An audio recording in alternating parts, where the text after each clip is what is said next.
Heroine Addict by Florence King.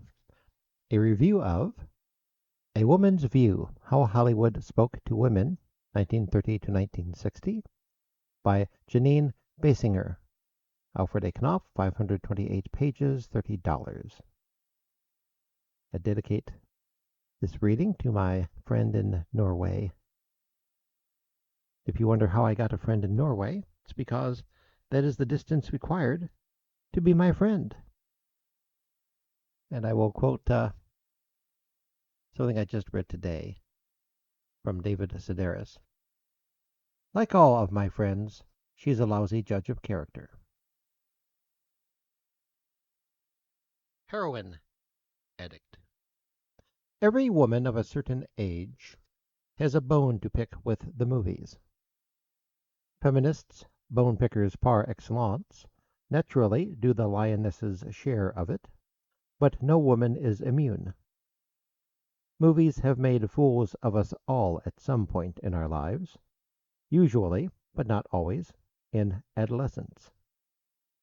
They threw us off track, made us guilty enough about something or other to try to become what we were not and never could be, and we harbor a compulsion to explain how it happened.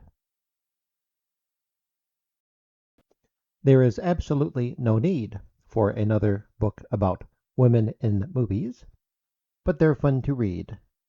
A Woman's View is especially so, and unusually well written to boot.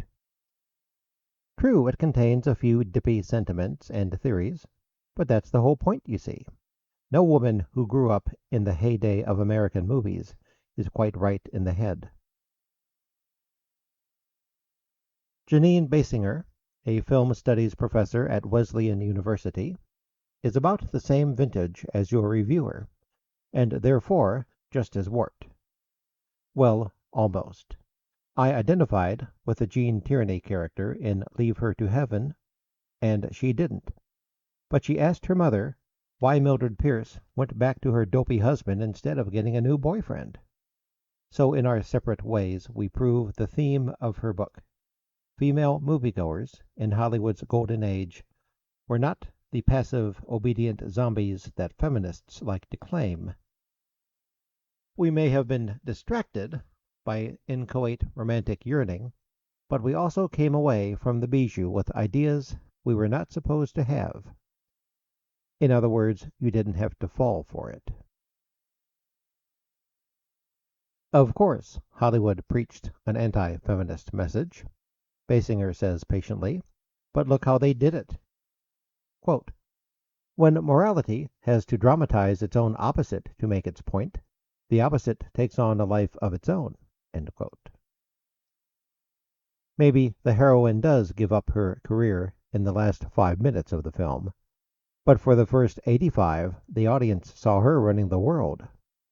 They might have absorbed a traditionalist message when the leading man chided, "You're not a woman, Dr. Frisbee, you're a machine."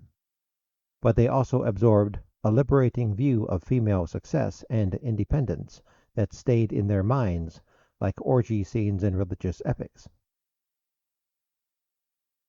Taking issue with feminist film critics who pin the blanket label of self-sacrifice on anti-career movies, Basinger offers a testy reminder, quote, as I have repeated often enough, a woman's film, in order to tell its story, has to present a central character of great importance who is out in the world doing something.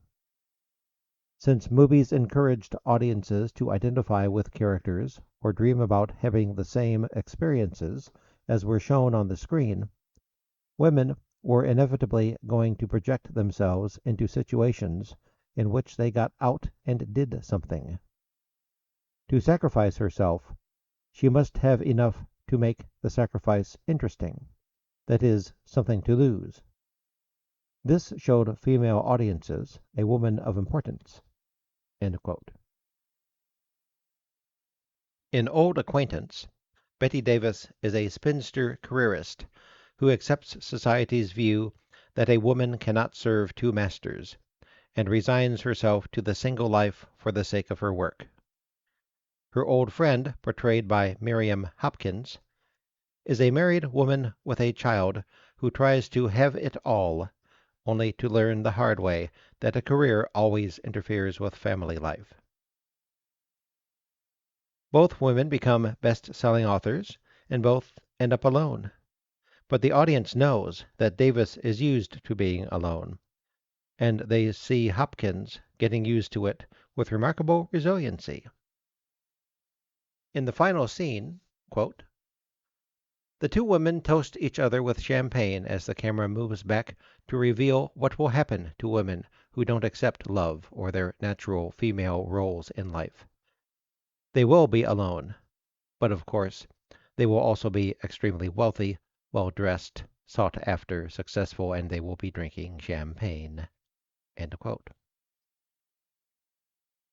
Movie heroines not only ran the world, they occasionally destroyed it, or at least that part of it that threatened them.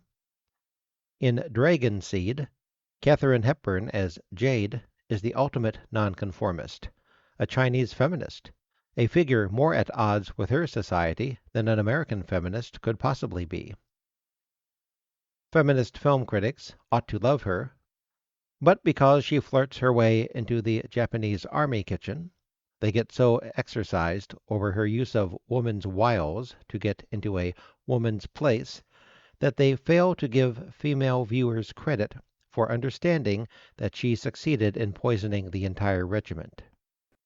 Quote, were we a nation of goons 40 years ago who never noticed any subtext? Basinger asks. Film scholarship has a way of making current analysts out to be geniuses, with the audiences of former times cast as idiots. End quote.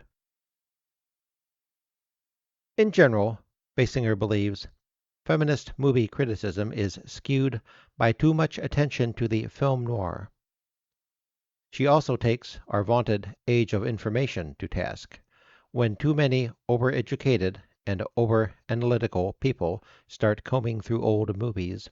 They overcomplicate what was actually very simple when Basinger was going to the picture show back in South Dakota. Quote, women could ruin their lives, get free of everything, down at the movie house for 25 cents with butter on their popcorn. What was even more wonderful, no one cared. There were no articles written on the subject of what is Gold Lame doing to our mothers? Or will George Brent destroy civilization? Society didn't feel threatened. End quote. One reason for society's blasé attitude was that women, lacking the Walter Mitty syndrome, tailor their fantasies to fit their real-life situations.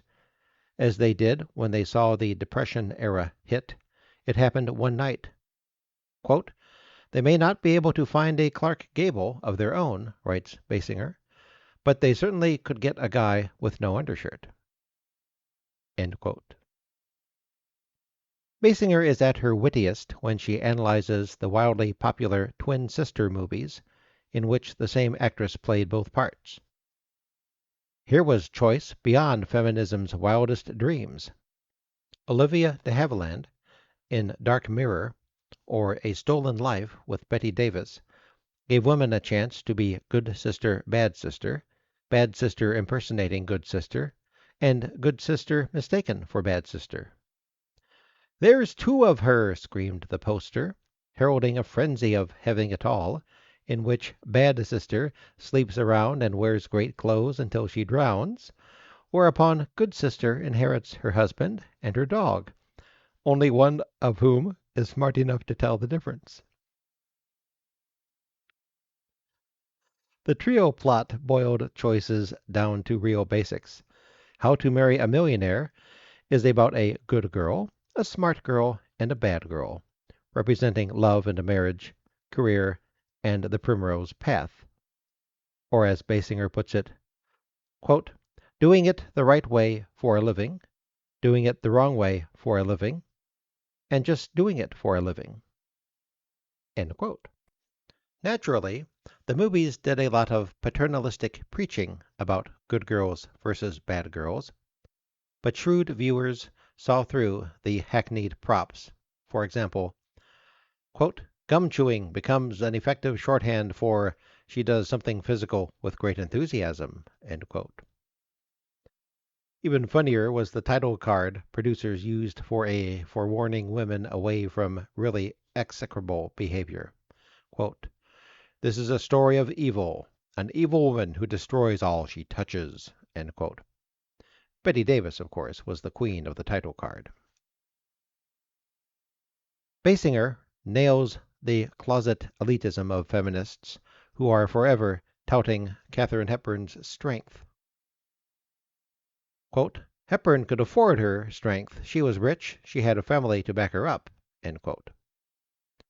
Women like Crawford, Davis, Stanwyck, and Rogers, on the other hand, had no one to rely on but themselves. Especially Crawford, who flopped in heiress roles because supposedly unsophisticated audiences sniffed out the common clay in her. Quote, "Much has been written about how Hollywood exploited women, but most of these women would have had miserable lives without their stardom. In Hollywood, they had their own money and their own clout, and not all of them went down the drain.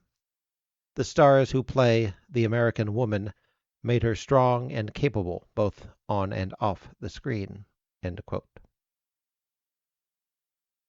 If movies have been good for women, and women have been good for movies, what is there to complain about? Basinger gives us a hint. Quote, "In movies about women, all important historical and natural events are translated into the terms of a woman's daily life. World War I is not about the Allies versus the Kaiser. It's about how unmarried women become pregnant when they have sex. The Depression is not about an economic collapse. It's about runs in stockings, no money for car fare, and being forced out onto the streets.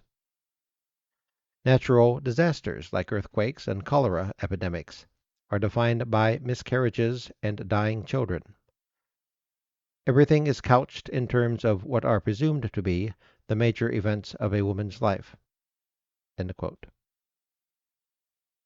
This passage supports her thesis that movies have made women feel their lives are important and exciting.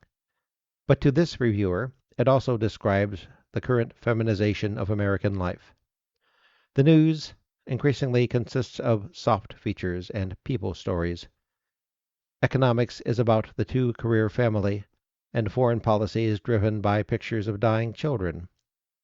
What started at the Bijou is now public policy. Thank you for listening.